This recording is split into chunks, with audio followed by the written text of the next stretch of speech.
Okay. Okay. When you Hi everyone, welcome for another night. hello guys, how's it doing? Hopefully you are going to be very focused because I know that the turkey is on the mind of people. Okay, so I hope that every Jew has the turkey ready for Korban. Just teasing, guys. Okay.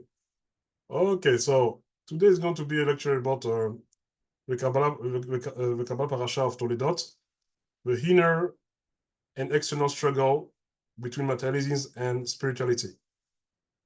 So we are going to go directly. Okay. Okay, I think I need to present myself. Okay, my name is Malaritano. I'm a Kabbalah expert. Okay, and also a Kabbalah astrologer. My profession, I am a petroleum engineer, and I have a master's degree in sustainable energy,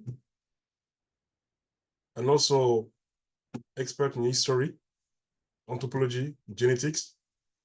So you can call me a polymath. Okay, on different.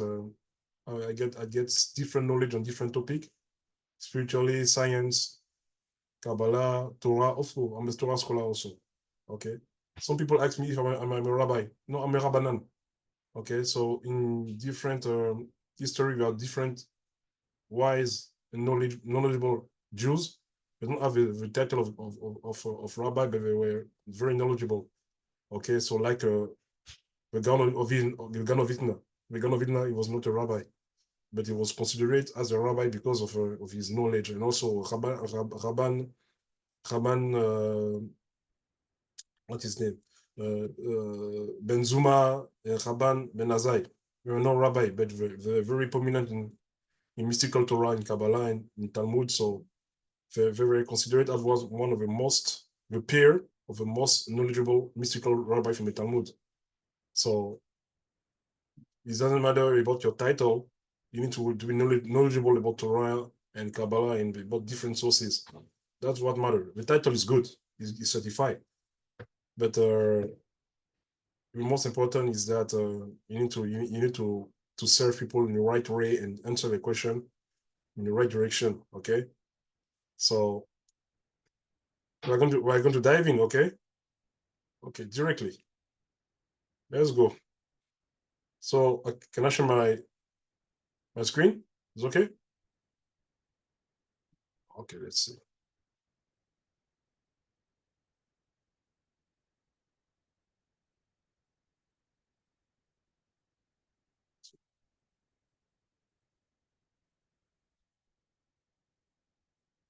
Okay. The Kabbalah on the Parasha Toldot, the inner and external struggle between the materialism and spirituality. So this image, I like this image, is about you can see Yaakov, okay, and his brother Esav, okay. They represent our inner struggle, okay, about materialism and spirituality, our desire to receive and our desire to give. So I'm going to give more insight about what is this story between these two uh, antagonistic figures, okay? Because when I said before, the Torah is not a book of history. It's a book of code and spiritual hidden knowledge. Okay, the story is a pshat. As I said before, there are four type of way how to learn and interpret the Torah. The pshat is a simple historical writings. The remez, this is a hint. Okay, the third one is the drash, the allegory. Okay, the fourth one, the sword, the Kabbalah. Okay, so okay, this is the topic of tonight. The Kabbalistic insight of Toldot, unlocking the deeper spiritual meaning hidden in the Parasha, the power of a birthright, and understanding how the firstborn carries spiritual blessing for his younger siblings, Isaac and Rebecca. Sacred union, demonic voyeurism, exploring the moment when Avimelech, the king of Palestine, Philistine, witnessed Isaac joyfully gladdening his wife, Rebecca, and the spiritual lesson behind this interaction. Protecting the sacredness of intimacy, particular Kabbalistic guidance on safeguarding the marital intimacy between husband and wife from negative spiritual forces, including Lilith, Adam Belial, this is a snake, okay, and the destructive power of a snake. Okay, the Kabbalah, also the Kabbalah significance of the free well dug by Isaac, inside according to the teaching of Arizal, and all this will symbolize deeper spiritual truths and Arizal rebellious marriages, the spiritual consequences of Esau's choice to marry Yehudit and Basnat, and is also Machalat from the daughter of Ishmael. I forget to add her.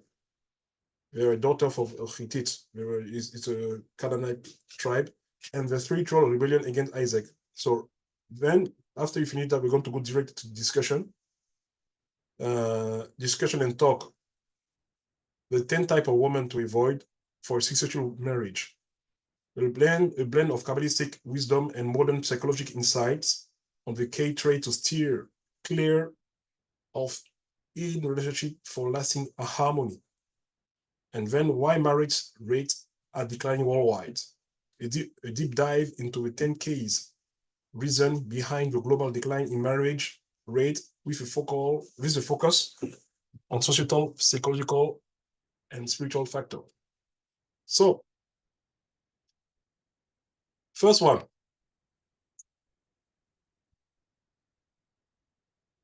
So guys, so we're going to talk about unlocking the deeper spiritual meaning hidden in the Parasha, in the Torah. Okay, so what really happened in this Parasha? So in this Parasha, we are going to talk about how two brothers born from the same mother, same fathers, are still, even today, fighting inside us. Okay, so with Esau. Esau is a firstborn. So according to Kabbalah, Esau is a reincarnation of Cain. And Yaakov is a reincarnation of Abel, according to Arizal. So we can see the struggle between these two brothers, the son of Adam, but back again, fighting for power and authority. And also displaying the fight, our inner fight between spirituality and materialism.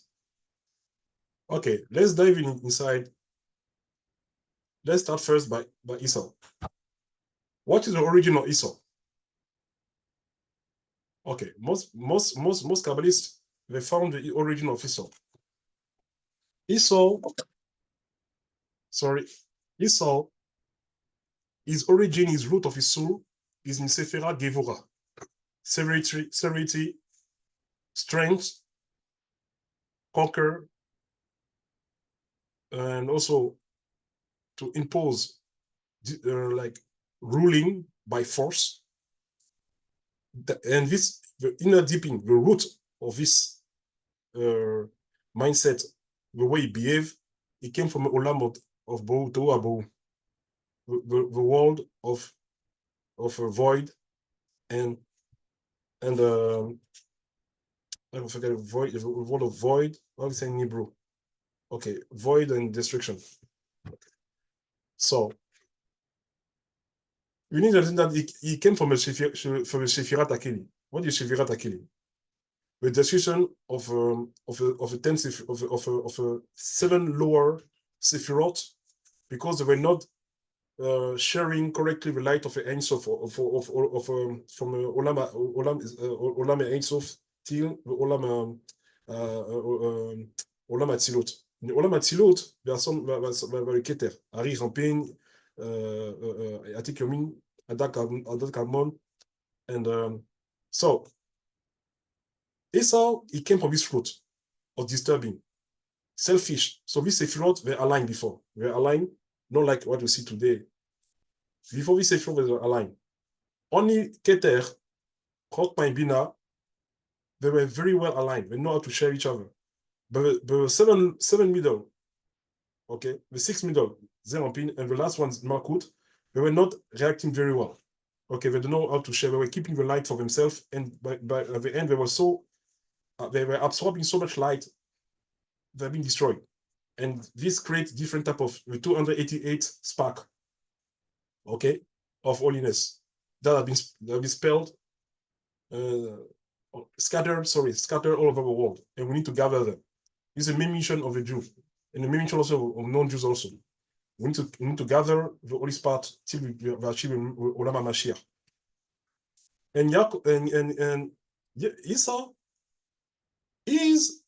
was the one that to be in charge of that as a firstborn. He's supposed to be the one to gather this holy spark. This is why he was a man of Ish Hasadeh. What does mean Ish Hasadeh? He was a man of the field. So the Torah said that, oh, he was a man on the field. So what that mean? They say, oh, he was a hunter. Yes, he was a hunter, but he was also hunting the holy spark of holiness. He tried to find the holy spark of holiness inside materialism, animal. Okay?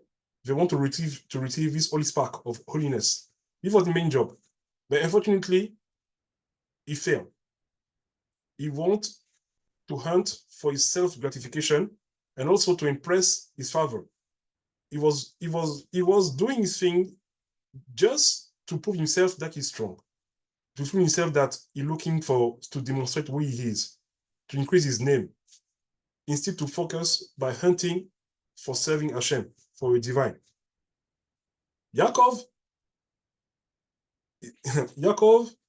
is able. He was focusing to achieve spiritual enlightenment, to serve Hashem in the right way. This is why the Torah said that he was a man of a tent. Okay, he was a man in a tent. He was sitting and studying Torah with at the midrash of Shem, learning Torah, and also with Abraham. He learned with Abraham. Then Esau doesn't want to go to learn. He want to go on the field, do his thing. He was doing his materialist and instant gratification lifetime. He doesn't want to deal with that. But he has this potentiality. Esau, he has even a strongest potentiality to gather the Holy Spirit because of his birthright. Okay? But he failed. He succumbed to his desire. So what happened is that Yaakov decides, you know what, you don't want to do your job. I'm going to take a birthright. I'm going to do your job. I need to gather the Holy Spirit and to bring the wall of Mashiach. Okay? If you don't want to do the job, give me your birthright, and I'll give you the stew. He was cooking. Because Esau, he was going fighting Nimrod, the greatest king. He was from Sudan, Africa. He was the first king in the world that was ruling all the world. And he found Nimrod when he was hunting, and he fought against Nimrod. It was not an easy fight. He was wounded, but he succeeded to kill Nimrod. Esau succeeded to kill Nimrod. He was so strong, he succeeded to kill Nimrod. So when he came back, he asked for the stew, and he exchanged the birthright. So then, what's going on? I again 2 minutes to explain you about a little, like in short, what that means. And then is Isaac. He was close to his death. He decided to bless his son. So what about the blessing? The blessing of Isaac. This blessing, it was a blessing to rectify the world. And if Esau has took this blessing, there was no more Am Israel, no more peace in the world. He's going to invade and use his power for his self-gratification. But Isaac, he was blind. But what that means he was blind? The Zohar, I cannot say that he was not blind. Like, it's not the same thing that, like, he was blind, but it's not the main point. He was blind spiritually. He cannot see the real the real, intention of, what can I say of Esau. He was faking his behaving, and Isaac cannot see through that. So what happened is that Yaakov, he took the birthright. He went in front of he went in front of Isaac, and he stole the birthright. So that was a major issue for Esau. So now Yaakov, he has the birthright, he has the blessing of Isaac, so he can create the 12 Shevatim, who represent the 12 sign or astrological signs. Okay. And Esau, he took only the blessing. He was mad. He said to his servant, please bless me. And he received a blessing. It was only a materialistic blessing, just to conquer people and steal the land by force. And they represent Edom. Edom today is Rome. Okay. The Roman Empire. Okay. They can also Western culture. They conquer all over the world, they colonize, they conquer. So that's the spiritual essence of Esau. So let's dive in before we go to the next topic. We're going to talk about the Kabbalistic name. What is the root of a personality? Yaakov, Gematria 182, is equal to 7 times the name of Hashem, Yod Ke Vav Ke, 26. Okay, 26 multiplied by 182. 6 multiplied by 27 is equal to 182 of Yaakov.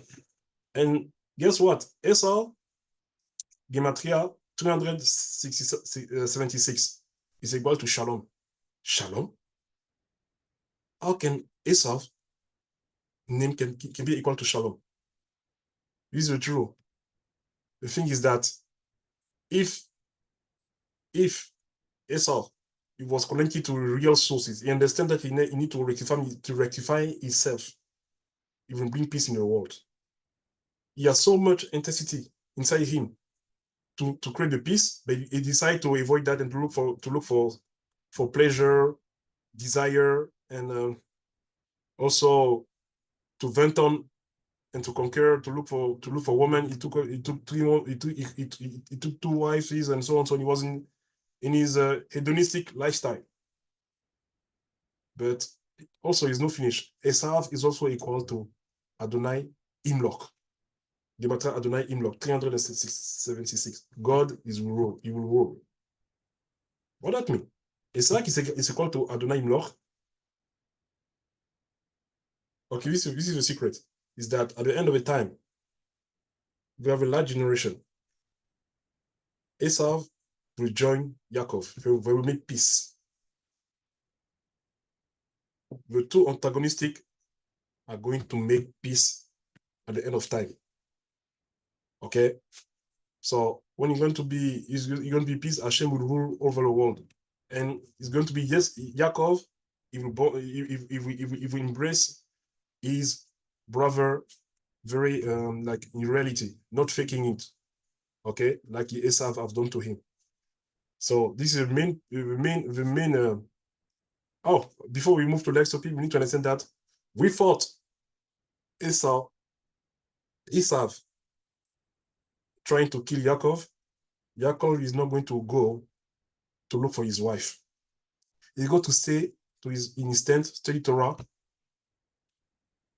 easy life, 40 years old, and then just staying to study. He has an easy life, staying in his tent to study Torah. When Yaakov like he put in on struggle, I want to kill you. It's a way of Hashem. Sometimes he pushes to go to look for our true essence in our purpose. Okay, because a lot of time we need to have something to purchase. We for Esau, we are not going to have Am Israel, the people of Israel today. So you see how I see things psychologically. Esau triggered Yaakov to look for his destiny, to look for his wife, to look for his for his essence to rectify the world. Okay, so we are going to go to the next topic. Okay, Isaac and Rebecca, sacred union. So Avimelech, the king of Philistines, he wants again to be with Rivka. Okay, and Isaac he say to Avimelech, oh, is my sister. Okay, some people say that, oh, how Abraham and Isaac can lie. They were not lying, because in the part of this world, everyone was brother and sister. We don't have cousin, we don't have nephew. Okay, they were cousin in our modern term, but in the term is sister and brother. They don't have that like that. Or for example, if me my cousin, how to call my cousin? We say the son of. We don't have cousin before. Historically, we don't have that. It's a Latin term, a modern term. Okay, in the people in this area, we don't know. This whole Torah was written like, honor your brother, love your brother, love your Ari. We don't have cousin, no. So this is the main thing. It was really his sister, because he's in the time we don't have cousin, sister. She was his cousin, but they call them sister. Okay, so that's the main point. But she was his sister, but his wife. So you need to understand the concept. Okay, they are cousin, but they call themselves sister and brother, but they're still husband and wife. Okay, it's getting confused for our modern mindset, but it was not like that before. So Avimelech, he looked at the windows, and he saw Isaac and Rivka. It means that he saw themselves doing the act of love. So it showed that I'm going to share with you something. Every action of love between husband and wife you need to be on the darkness. No candle, no light. We need to be in the darkness. I'm going to talk about that more at the end of the lecture, between the one I'm going to discuss. Okay, why you need to be in the total darkness, and you need to be in some special disposition before we start to do our reproductive acts with our husband and wife. Okay, it's a disposition, because according to Kabbalah and Zohar, there are some demons that look at you guys. They say in your room, they say, James and Sylviana are into the bedroom. Let's watch. So there are some entity they just want. They like to watch. They have a name in the Zohar, but I cannot say the name. I forget the name, but I have a little clue. But this type of angels of demon, they like to see. And when they see, they have power over your seed. They have power over your children. Okay, so I'm going to give you some tips and some ritual how to protect your bedroom. Is a must, because a lot of children they pass away after they've been born because of that. Because we don't have the right protection to protect them. Okay, so next one.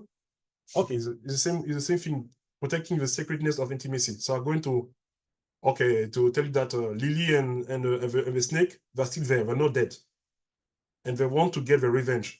And they try to invade our bedroom with our wife and husband to have control over our children. So I'm going to talk more in deep about that during the discussion. So get ready with your question. And Bezrat Hashem, I'm going to have the Rochma and that and Bina to answer this question. Okay. So what is the Kabbalah significance of the tree well dug by Isaac? Inside, according to the teaching of the Arizal, and how this well symbolize deeper spiritual truth. Okay. There were three wells. Three wells. Esek, okay, Sitna, and Rehovot. Esek is connected to that. Okay. It's connected to Sefirat that. Okay, it means that this well that was dug by Isaac is to put the light inside our knowledge. Because sometimes we have some knowledge that is not pure, is not correct. Okay, is vague. It's not to what is not tied to what the divine. Okay, is locked. okay, for our selfishness, or I want knowledge to prove who I am. I want knowledge to have a name. You need to have this knowledge to share with people and to connect that with a divine knowledge. This is the first well. Okay, it's connected to Shem Hashem, Av. Okay, Av, Yod E with E, and the Shem Hashem, Kal is Kal is Yod E is a Yod E with E is Afkal is Afkal Yod E with E the revoix, and also Kuf Lamed. Okay, it's a name Kuf Lamed. Okay, 130, and then plus Av Kedem, Av Yod E with E revoix plus Kedem plus Shem Ben Yod E with A is equal to 470. So it was 470 plus the four name of Hashem, the four letter of Hashem, Yod K Wav K is equal to 474 is equal to Sefirat Adat. Divided that. So the first well connected to that. Second well, Sidna, connected to Satan. The same gematria as Satan, 665. Okay. So this well is when Satan he put accusation, judgment, and doubt in our mind. So Isaac he does this well to remove, okay, this doubt and to share that with Hashem, to share that with Hashem, to reveal the spiritual light inside us. This is Sitna. And Sitna is equal to gematria Shem Hashem, Adonai, 605 plus, if I remember quite well, with Shem Elohim, okay? We call that Elohim Diodin. Diodin is Shem Elohim with Yod, Aleph, Lamed, E, Yod, Mem, 300, okay? So this is going to be equal to the gematria 365 for Sitna. So the last well, Rehovot is equal to the four appellation of the Shem Hashem, Eki, Aleph K Yod K. Okay, so Aleph K Yod K, Aleph K Yod K, Aleph K Yod A, Aleph E Yod V, Yod E. Okay, it's equal to Rehovot. Rehovot is equal to gematria 616. Okay, this is connected to Rokma to bring wisdom, divine wisdom. So Isaac was digging well to unplug the wisdom, fake wisdom. Okay, wisdom is not pure. Wisdom that is not tend to a divine, selfish wisdom. Some people they have a white beard, you know, a white beard. I mean, they look like with the white garb. They look like they are wise, but in reality, they are plugging the mind of an incoming generation. It's happening a lot. So don't be impressed by a white beard, okay, guys? A lot of people that look like wise, gray hair, white beard. You think that because they are old, they teach you knowledge. No, they're just faking it. You know, they use their appearance to impress people. Don't fall for that, okay? So this is what Isaac tried to put emphasis in that. Okay, this is the secret of a tree well. So Esau rebellious marriage. Okay, he married. Why Esau? He married Yudit and Baznat and Machalat. Why? The Torah said that he took 2 wives from Canaanite, the Hittite, and 1 wife from Ishmael. The daughter Ishmael, Machalat. Why? Because according to Arizal, the Kabbalah Arizal, because you need to understand that the Torah is not a story. There's a deep secret inside. Okay, we call that Torah Mashiach. Mashiach is going to teach this type of Torah. It's not a Torah. Mashiach is not going to reveal himself to teach a Torah history. No, we're going to teach a Torah that we can apply to our daily life to understand this story on a deeper meaning. What that means, Yehudit and Basma. Yehudit, he came from Yehuda. So Esau, you want to connect with the essence of Yehuda. Okay, and you need to rectify this woman to make her to convert to go to the Torah, because Yehudi, she has a spark of holiness. This woman that they were doing idol worship, and they make mad Isaac and Abraham, Isaac and Rivka. They were very spiritual, very strong soul. Judith and Basmat. Basmat, he come from his means fragrance. So these two women, the Hittite woman, they have two strong neshamot. Okay, that's the connection to the fragrance and Yehuda. Okay, so what's going on is that Esav, he has the power to rectify. Okay, he has a birthright, but he hasn't used that. He just look at the beauty and how to fit toward the society. Oh, I have two wives. He brush off his spiritual task. He failed again. He failed 3 times. He failed again.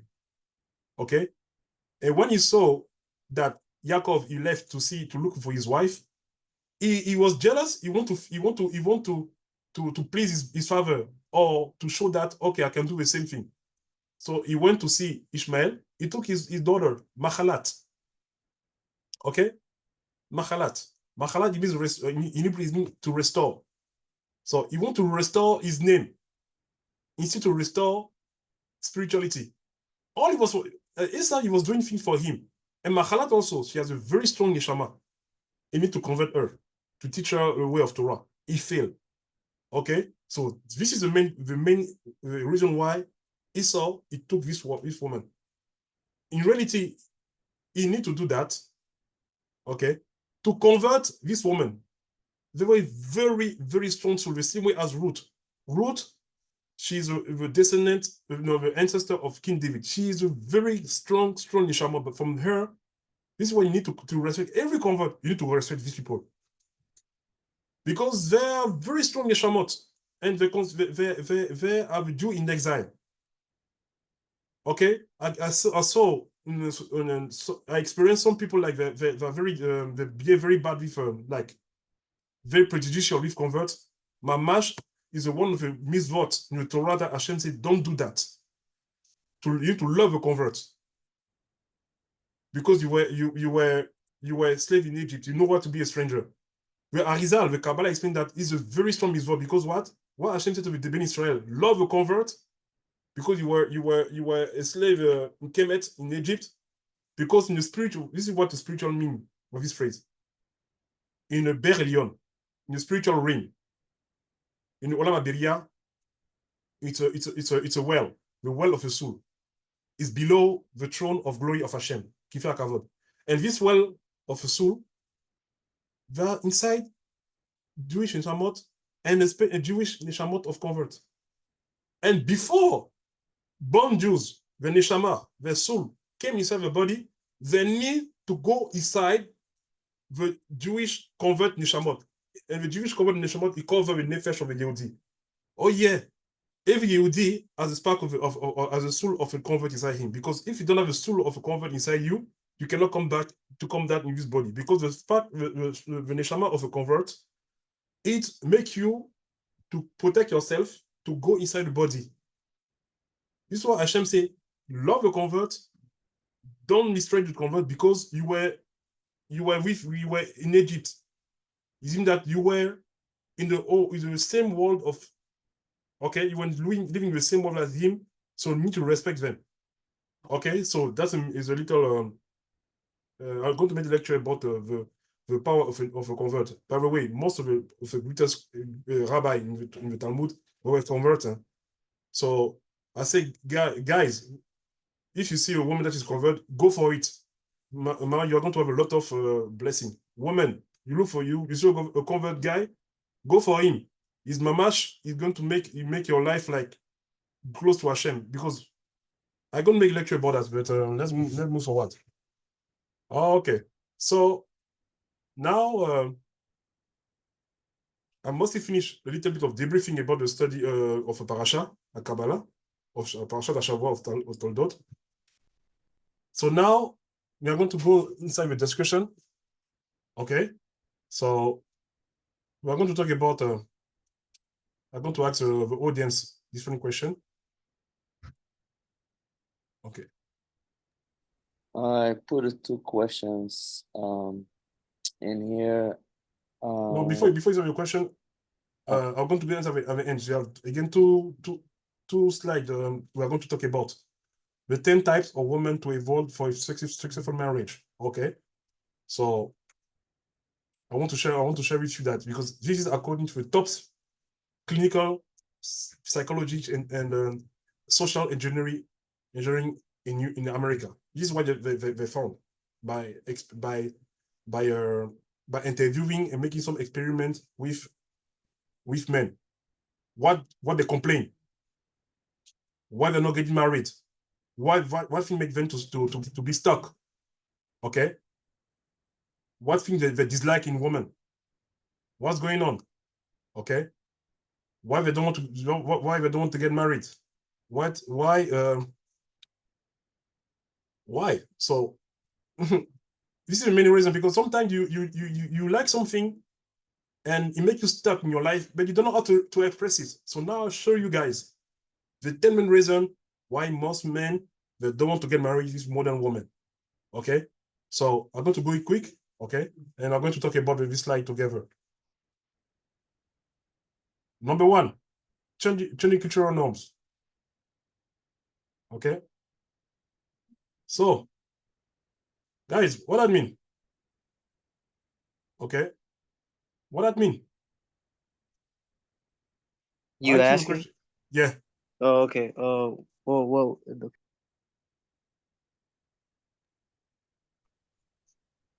Can you hear me? Yeah, can you hear? The first one? Yeah. What was the first one? Like changing cultural norms. Wait, let me see it. Okay, give 1 second.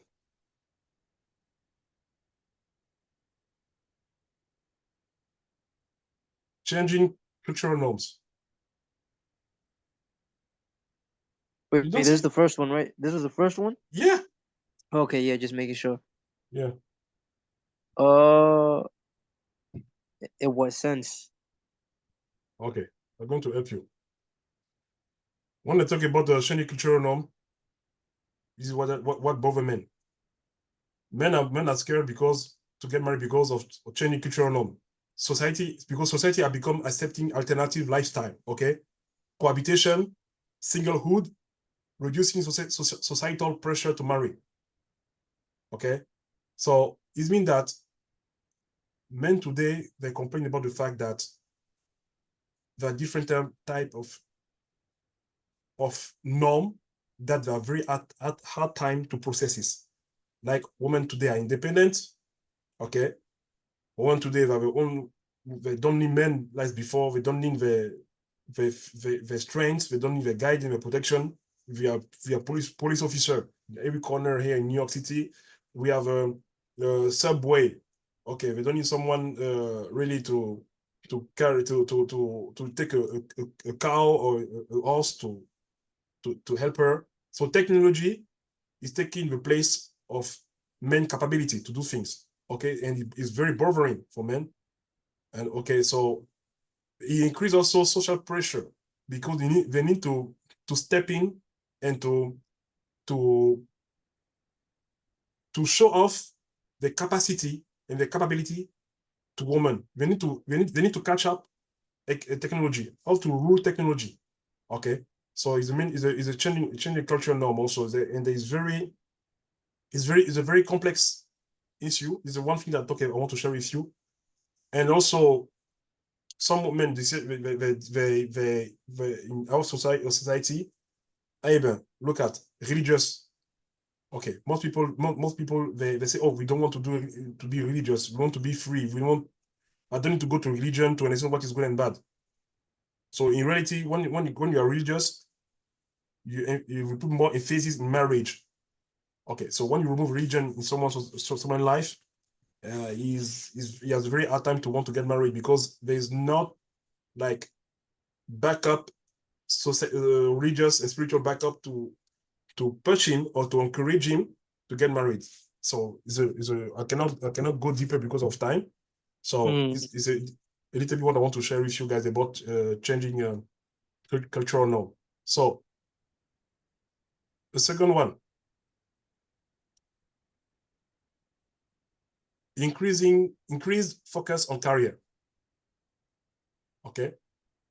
So what does that mean? Well, if you're talking about from the woman's perspective, obviously, my bad.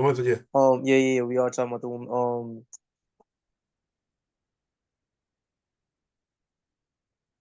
What do you think? Yeah, I'm trying to see how I put it into words exactly. The best way I can put it into words is it's hard. It's hard enough to be raised in a single parent environment. It's worse when you have both, but they're extremely busy trying to provide a certain kind of lifestyle, which is why it's more efficient to allow. Well, no, let me not say that because YouTube, and I'm not trying to, but it's better to have a mother full time than a mother, and it's better to have a mother. It's better for a mother to have full focus on the child than anything else. I'm gonna say it like that. Yeah. I definitely agree, because some women today they want to be in a career and have a family to take care of a kid. It's going to be difficult, okay? Because when you're involved in career and you have a family, it's very exhausting, and most women, they cannot make it. If they have a financial resources to hire some type of home aid, okay, you can help somehow to allow the children to be at home and to not feel lonely. Okay, so for example, my home in Africa, we have some. My mom, she go to work. My mom, she has her own company. She was a CEO of a company, and when she go to work, okay, we have like two female aides at home. They were cooking, taking care of us, so we don't feel very well. Like we don't feel, we're not so worried about like to be cared. We're already caring because we have someone at home. But here in the Western society, it's a luxury to have that. Okay, so it can impede the education and the emotional stability of children. Okay, so now when I say increased focus on career, women today they want to be more a job and not only in the career. Okay, that's the second one. And the third one, we're going to go faster. Okay, so third one, economic challenge. Okay, some guys are very afraid to get involved in to be with women because of lack of money, because we can see today that economic stability is not so so how can I say, is not like so flourishing like before. And men today, when a woman she's high maintenance, I can say high maintenance, we tend to run away because there are so demanding, and very few men can stand up toward this high demand. Okay, so the first one, rising divorce rate. Okay, some men they don't feel comfortable by being to be married with some woman because there are some trauma that we need to fix. Okay, there's some trauma. I don't want to be like my father. I don't want to leave my home. I don't want to hurt my children, and I don't want to let my children alone. I don't want to be like my father. I left home, something like that. So it's a lot of trauma, and therapy is a need. So before they get married, I encourage people that have been into broken home, they need to go to therapy to heal the pain, okay, before to get involved into a relationship, okay, to get married, okay, with some woman, okay. So that makes some men to be afraid, okay, to date women, okay, and to get married. So next one, okay, the next one, gender equality movement. Oh, that is a very simple one to answer. Okay, it's about a feminist movement. Okay, we called about Betty Friedan. We talk about Susan B. Anthony. We talk about also about your wife of John Adams, Abigail Adams, of his initiator of a feminist movement. Okay, they unfortunately today we have a radical feminism. So men, we want to do most men that are masculine, they have the one that have masculine, they have authority, and they want to conquer and to have a dominion over the status, social status hierarchy. We don't want to compete with women. Okay, so we're looking for women that are feminine.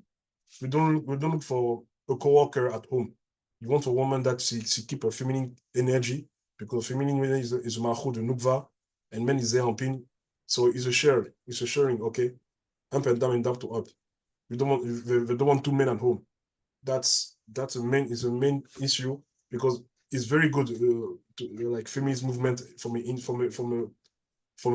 a equality perspective, like same pay, okay, access to healthcare, access to vote, access to a job, okay. And I want to be fair with you guys, girls, sorry. Sometimes you complain that we don't have equal pay with men, but you need to understand that you don't do very I'm going to be blunt with you. You don't do risky job. Okay, risky job has a higher pay. That's number one. Number two, you have a pregnancy. So when you get pregnant, you have time off. And most women today, they're doing part-time. I just simplify, okay? I just simplify. This is the main reason. So you can look for yourself. This is the main reason that men making a better raise than you, okay? But still today, it start to be a little bit like middle ground between men pay and women pay, because now men they don't have higher degree. Women today have a higher degree. So that's the main point. So the next one we're going to talk about is about decline.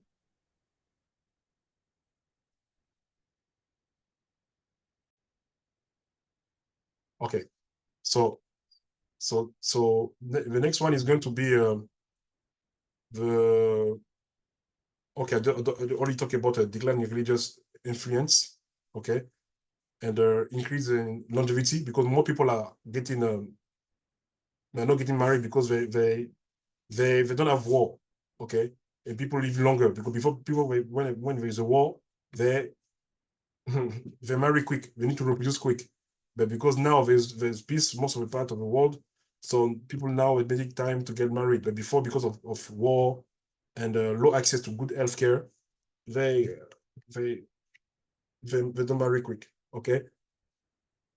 So declining religious influence, I saw that I said before. Shift in your relationship goal. Women today, they want to be independent. They want to have their own thing, their own job, their own company.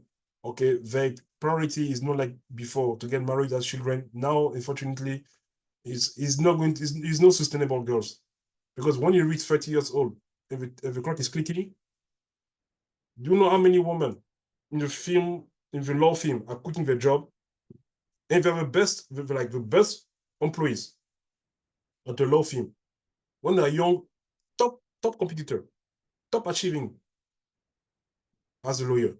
But when they reach 30 years old, they say, oh, I need a man. And they quit. Don't blame me. I just read the article and books about that. Thomas Sowell, he talk about that. Okay, he's a very famous personality in America, a genius. For me, he's the most intellectual figure in America, Thomas Sowell. I encourage you to read his book. He talk about that in deep. So also talk about technology and dating apps. 90% of people that are using dating app are getting married. So it's an illusion. You just swiping right and left to look for a soulmate. It's not going to be easy. If you have time to swipe right and left for 5 years non-stop, maybe you will increase your. Some people they succeed, okay. But I encourage more like dating app. No, sorry, I'm create more matchmaking or family matchmaking. Okay, so fear of commitment and infidelity. So guys that fear they have been okay. If you are not being religious, they were living your life of publicity. They have been shit on, or they feel infidelity for some woman. It can make them to stop to look for a marriage. Okay, so that's the main point. And next one, we're going to talk about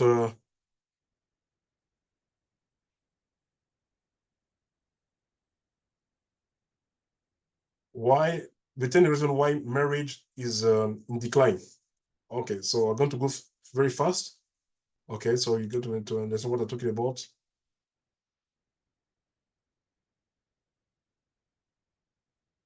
Oh no, sorry, that's why I make a mistake. The type of a woman that you need to avoid. The one that I said before is about how marriage is declining. So I'll make a rectification. So this is why we're going to talk about why the 10 type of women that men need to avoid before to get married. Okay, so number one, perpetual victim. Some type of so perpetual victim are some type of woman, they just want to complain.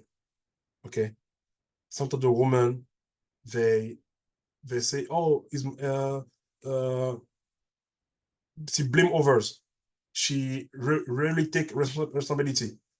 Okay, she just don't see her flaws, but you see your flaws. It's very so this type of women are very energy confusing. So it make it very hard to build a balanced partnership. Okay. The second one, materialistic type. Obsessed with wealth, status, luxury, lifestyle, often prioritize money over emotional connection. The reason to avoid this type of a woman, she has excessive focus on materialism, and she has very low emotional involvement and commitment, and she lacks emotional depth. For her, if you're with her, your bank account is going to be minus on the long run, because you need to catch up with her. A more technology advanced, more she has needs. Okay. And you know, now today, iPhone, it came out, new iPhone every 6 months is a new iPhone. So you need to catch up with a new your wallet with a new iPhone and a new Apple coming on. Okay. The third one, narcissistic is the worst. For me, is the worst person type of woman. Okay. The narcissistic, she's a self-centered person, lack empathy and require constant validation. Okay, the reason to avoid this person, because when you're inside a relationship with that person, is only one side, okay, of the person. Okay, it's a one-sided relationship. Okay, so she has little regard for your emotional needs. Okay, the fourth one, drama seeker. The drama seeker, she's looking for chaos. Chaos, she's looking for any type of drama. Oh, I need to make a drama. I need to make it, because she's feeling she's 30 of toxic emotional feeding. Okay, she needs drama, something to like dramatic, exciting, that making to complain, to struggle with her mates. Exaggerating emotional outburst is very energy consuming. It drains your energy and it destabilizes your relationship. Guys, run of a narcissistic one for me is the worst one. Okay, and most of the time is that as soon as they finish with you, they look for another victim. Okay, so that's the narcissistic one is for me is the worst case scenario. So you need to run from that. Okay, the unfaithful one is very simple. You know, cheating is a very painful. So I don't need to explain. It's a lack of commitment. Often engage in infidelity and flirting with any guys around your boss, your brother, anyone. So you run away. Okay, so you don't be involved in marriage and put this woman unfortunately into your home. Okay, it will lead you to pain and emotional insecurity. The sixth one, the hyper control freak. she micromanage every aspect of your relationship. She also trying to dominate decision and limit your personal freedom. Okay, reason to avoid this type of person, it's going to be a lack of respect, and men put a lot of emphasis in the respect. So when you see a woman like that, I don't think a man can stay because of love, but it's going to be a lack of respect on your own. The chronic critic is she see every failures in your life, and she pockets, like she's very good at making rise up again your failures in your life. Okay, and constantly it hurt your feeling. A little thing, or you feel that you fail. That's very dangerous. You will reduce your self-esteem. Okay, and you're going to be trapped in this relationship because you are going to think that there's no woman else are going to accept me because I'm a loser. That's very dangerous. Okay, men do that. Men do that also to trap women. They say, "Oh, you're not so pretty today. Oh, you're taking weight." So it's a way to control a woman to not move elsewhere and to look elsewhere. So it's a type of manipulation. Okay, emotionally vulnerable. Okay, this type of woman, she avoid vulnerability, and she seems detached or distant, and she struggles to express her emotion. Okay, so that is very tied to childhood drama. Okay, so you can try to deal with that. You can try to deal with that. To help her for some a while. Okay, so last one, the next one is a manipulator. She used guilt, deception, or emotional blackmail to get away and to manipulate you. And this type of manipulation can imbalance the relationship. Okay, the last one is clinical negative behavior, always pessimistic. She think about anything negative. She rarely see positive things in the situation. Okay, so she going to drain your energy. Okay, and it make very hard to be happy and fulfill an opportunity with life together. Okay, so this is the end of the lecture. Okay, so any question before you go?